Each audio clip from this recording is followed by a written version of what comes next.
به جهان خرم از آنم که جهان خرم از اوست. عاشقم بر همه عالم که همه عالم از اوست.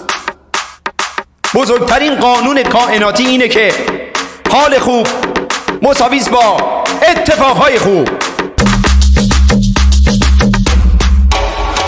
انیشتین میگه هیچ چیز در این دنیا از بین نمیره، فقط از صورتی به صورتی تبدیل میشه.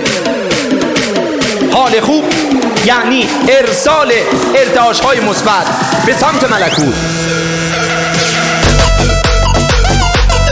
و این ارتعاش‌های مثبت میره و تبدیل به اتفاقهای مثبت در زندگی شما میشه. آره دوست عزیزم، این یک پدیده کاملا علمی است.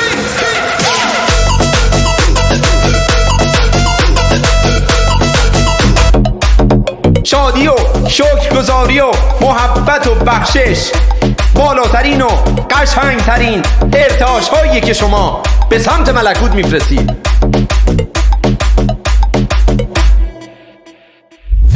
تا میتونید قلبتون رو پر کنید از مهر و محبت و بخشش.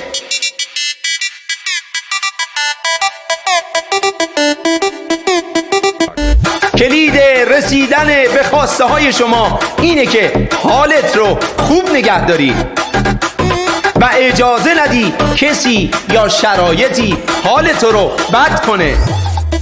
هر مسئله‌ای که وارد زندگی شما میشه شما میتونید دو تا واکنش نشون بدید.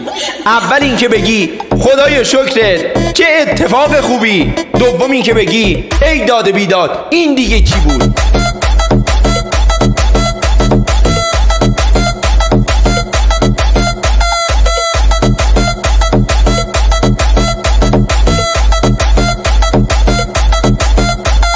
فرق این دوتا هم اینه که با گفتن جمله خدای شکرت ارتعاش مثبت شما به ملکوت خدا ارسال میشه و اون ارتعاش میره و اتفاقهای عالی رو وارد زندگی شما میکنه.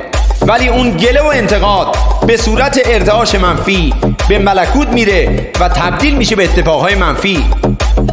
ما از تکرار این جمله جادویی معجزه‌های زیادی دیدیم. شما هم امتحان کنید. خدایا شکرت.